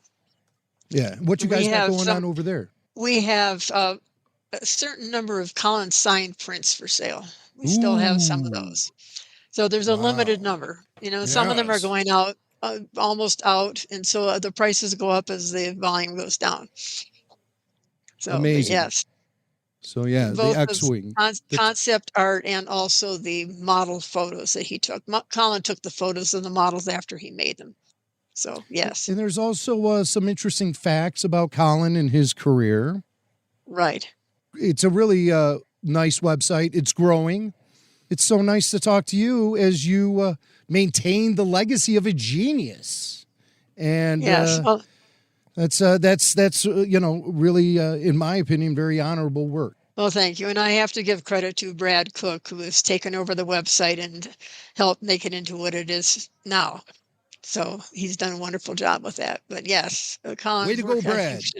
The other part of it I'd like to mention briefly is TSJ Foundation has decided to take on Colin's work, and they're building museum exhibits around Colin. They're doing that to encourage kids to get into STEAM programs, science, technology, energy, math, or art and math. So they're using each one of Colin's different projects and bringing those into the STEAM program so that kids can see inspirational ideas on how they might get involved in those different programs themselves. So I've got a lot of people that are really working on Colin's work right now to keep his legacy going. Well, that's great. And there is a whole section on the website, news, and there's a blog. So definitely a great way to keep up with all of those things. That's great work. I mean, the fact that he continues to inspire the next generation of inventors and designers and all of that. I did have just one last question, something that I was curious about was Colin a techie guy? Was he kind of into like the latest iPhone or computers and things like that? Did he bring a lot of that into the house? When it was related to computers, yes, anything related to his work, phones and other types of technology, not so much. But yes, he had cutting edge computers at the time that he bought them. Of course, as they got older, they were not as cutting edge anymore. Sure. But yes, yes. All right. Well, it's been so nice to talk to you, and really do appreciate you taking the time. And it's great that you're out there trying to set the record straight and keep his legacy alive. And I learned a lot tonight, and I can tell Jim learned a few things too as well. Absolutely. Yeah, we really appreciate you coming to us here at Rebel Force Radio to get the word out about Colin, and we're going to make sure everyone understands, gets a little history lesson here with Rebel Force Radio and Sierra Dall. All right. Thank you so much, guys. Chewie, get us out of here! All right, that's going to wrap things up for us here this week on Rebel Force Radio. Just a programming note. You know what next week is? Spring break. Spring break. So, enjoy the time. Hopefully, wherever you are, the weather's warm-ish. But so anyway, Rebel Force Radio going to go on spring break. My kids are on spring break, so going to spend a little extra time with them. So that means no regular Rebel Force Radio podcast next week. However, I'm sure something will be happening on Patreon. So make sure you're going over to patreon.com/Rebel Force Radio. Yeah. Got a couple of RFR Q&As that we're going to drop. And so enjoy your spring break. Boy, this was a fun show to launch spring break. It's like wacky energy abound the podcast tonight, and I really enjoyed it. It was a lot of fun. Me too. Yeah. Special thanks to Sierra Dall for she was so great interview, and as I say, we all learned a lot. And so do yourself a favor, go to that ColinCantwell.com website and take a deep dive and do some reading and look at some of those incredible images. They may not look exactly like the ships that we see in the film, but it's definitely the roots are there. The roots are there, and the roots are long and thick. And clearly, he got the others on the right track. For everything that came after. You know, we like to apply these nicknames to some of the creatives. We say John Williams applied the oxygen to Star Wars. Well, I think Colin Cantwell, he created the bones. You know? Yeah. He built the bones. He started to develop that skeleton that turned into Star Wars. So he did. A lot of his work should probably be celebrated a little bit more. Not to take anything away from greats like Ralph McQuarrie and Joe Johnston, and even guys today, Doug Chang et al. But Colin Cantwell, his place should be maybe a little more celebrated in Star Wars history. So I'm glad we could play a little role in that. Very much so. Very much so. All right, so we're going to take next week off for spring break, but we'll be back the following week. More Rebel Force Radio, of course, and then the big event this spring, as we're all looking forward to Andor Season 2. We're going to have those live after shows, so make sure that you're subscribed to us on YouTube. Go to youtube.com/Rebel Force Radio, and if you do subscribe, you will get notifications when we go live.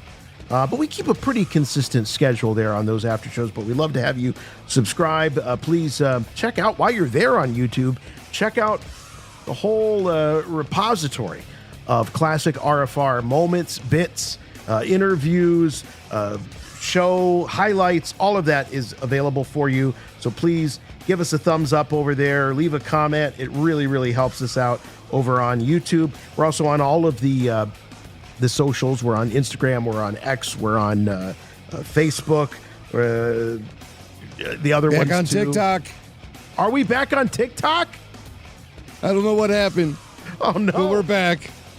Every time I thought we're out, we got pulled back in. Just what I thought. But you know, no, we're having fun with creating shorts based on conversations we're having here at Rebel Force Radio, just to blast them out to the galaxy, and expect a little bit more of that to happen. And show your support by giving it a thumbs up or a like or a scratch on the back or a high five or whatever they want you to do. I don't know. Jump through those hoops for us. We appreciate it. The official website for all things and everything Rebel Force Radio, rebelforceradio.com. That's where you can keep up on all the new and exciting things happening in the RFR universe, like the big event happening in September at Rancho Obi-Wan. So that's one of the places where you'll be able to get the link to buy tickets when they go on sale But of course, it'll be on all of our socials, and we'll talk about it here on the podcast. But the best way to continue to help us out is to do what you're doing right now, and it costs you nothing. Just keep listening to the Rebel Force Radio podcast and recommending it to your friends. The Star Wars fan in your life, we know that you're going to be talking about Andor, and I tell you what I hope. I hope that people outside of the Star Wars universe notice Andor and start talking about Andor, because it really is a tremendously fantastic series. And if you want to help out your friends as well as your friends at Rebel Force Radio, you can recommend this podcast and the live after shows and all that stuff that will really help complete the Andor Season 2 listening experience. If your podcatcher of choice allows you to do so, please subscribe and leave us a review. We don't ask for much. Just one simple rule, please, on that review. Make them good. That'll do it for us. We'll see you next time on Rebel Force Radio in 2 weeks' time for lots more. Until then, for RFR, I'm Jason. I'm Jimmy Mack. And remember, The Force will be with you, always.